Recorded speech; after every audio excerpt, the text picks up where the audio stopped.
Jim Jordan. He's leading the committee's probe into the classified documents. He joins me now.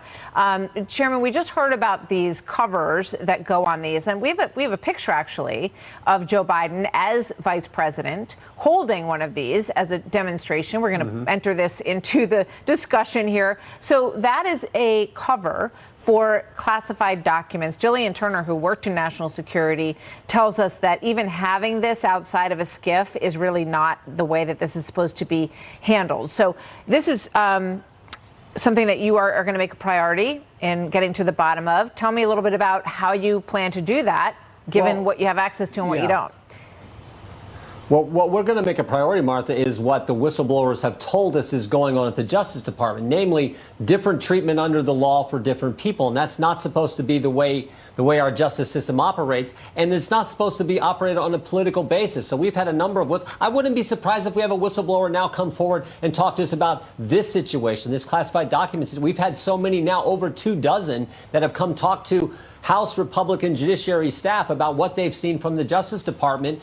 God bless them for coming home. So that's what we're focused on in the broad sense. This particular issue, as Mr. Turley just pointed out, the way they treated President Trump's classified document issue and the way they've treated Joe Biden's are entirely different. As the Wall Street Journal pointed out, they were offered a chance. DOJ was offered a chance to accompany the lawyers. They said no. But then when they finally did go, when they found these documents, they finally did go get them. The White House counsel then goes with the Department of Justice officials. So they've done, it seemed to me, everything backwards or at least different from what it should have been done. So we're going to look at all this over the course of this Congress in the Judiciary Committee. Yeah, we're going to go to the briefing in just a moment. They're just doing some preliminary stuff at the top. This is Ben Rhodes, the Deputy National Security Advisor under Obama, basically saying, look, this happens. It's not a big deal. Watch.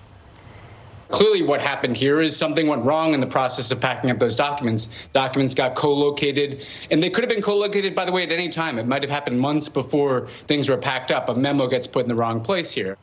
What do you say to that, sir? Well, I mean, that's always what the left says. When it happens to Democrats, it seems to be one standard, of course. When it happens to Republicans, it seems to be something else. I always point back to what happened to Secretary Clinton. I know we asked her this during the Benghazi hearings. We asked her, you got 60,000 documents, some of those all on your personal server, all on your personal computer. We don't need to see the personal stuff. That's yours. There's a thing we call privacy. It's very important. You should be able to keep that private. But we don't exactly trust you and your lawyers to hand over to us what we're entitled to see, what the American people are entitled to see. How about we do it this way, Secretary Clinton? How about we have a neutral third party, like a retired federal judge, examine all 60,000? And, of course, her response was, no, we can't do that. We'll decide. Much like what happened here. No, Biden's personal attorneys, they'll do the initial deciding. Now, contrast again that with President Trump. President Trump, they didn't let him decide, even though he was working with them, had him in one room with the lock on him because they had come there and said, put the lock on that particular room. He didn't get to do that, and he didn't get to have a neutral third party decide. They just came and raided his home. So that is the concern we have, this double standard.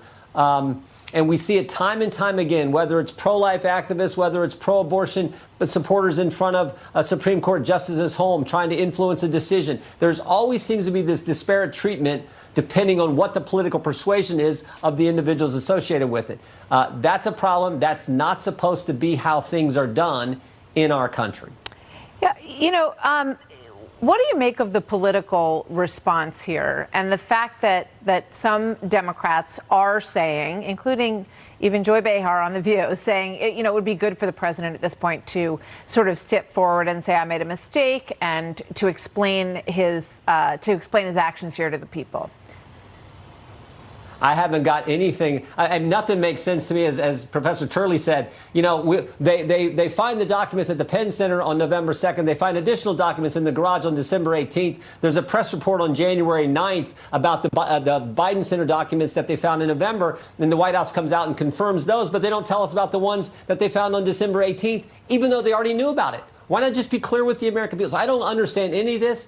I don't understand why they were looking in the first place. Did Joe Biden suddenly remember this? I doubt it. So why were they looking on November 2nd? Why did they wait and tell us after the election, even though they raided President Trump's home 91 days before the election? Nothing makes sense here.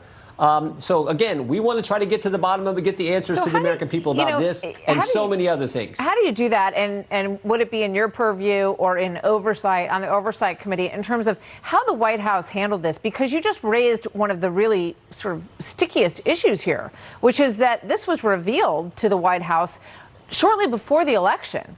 And it would appear that it's possible the DOJ also was in agreement with that. You know, we're not going to come over. You guys handle it. Election coming. You know, we've heard them say in the not too recent past, you know, we don't want to influence another election. How are you going to get to the bottom of that? Yeah, I'm not sure, but we're going to try. Like I said, maybe there'll be a whistleblower come forward on this specific issue as well. All I know is this pattern we see. Remember, we have seen from the Justice Department, we've seen them lie to the FISA court. They altered documents to the FISA court. We've seen them target parents. We've seen that they paid Twitter $3.4 million. We've just seen unbelievable things that frankly should not happen, but it's just a long list and a long pattern. That's our biggest concern.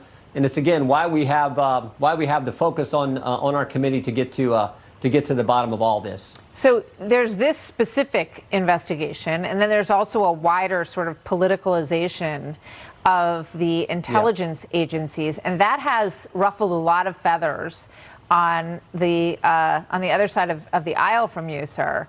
They say that, you know, they think this is very nefarious, this investigation that you're planning in terms of the larger weaponization. It's been compared to the church investigation on one side and the McCarthy hearings on the other. What do you have to say to them about their concerns? Every single right we enjoy as Americans under the First Amendment has been assaulted. The Democrats used to care about the First Amendment. We want to protect it. So that's why we're looking into everything. We're looking into this because we see what they've done. This administration tried to set up a disinformation governance board, as if some federal agency should be the arbiter of what you're allowed to say, what you're not allowed to say. In America, they were actually going to do that. The left used to care about First Amendment free speech rights. They used to work with us on this issue. But now, no. As long as you're going after conservatives, as long as you're censoring Republicans, as long as Twitter can get paid $3.4 million and this cozy relationship between big government and big tech to keep information from the American people, as long as that happens, the left's okay with infringing on the First Amendment. I'm not. I want to protect all speech, even speech from the crazy left. If they want to stand up and say it's okay to get rid of gas stoves, they should be able to say it. It's crazy, but they should be able to say it. That's what I want to protect. So I hope they join us instead of taking this attitude that they took where Chairman Nadler said the day we were debating the resolution on the floor last week, he said, we're going to fight Republicans tooth and nail. Really? We want to protect the First Amendment. Why not join us and protect something that's sacrosanct? It should be sacrosanct in this country.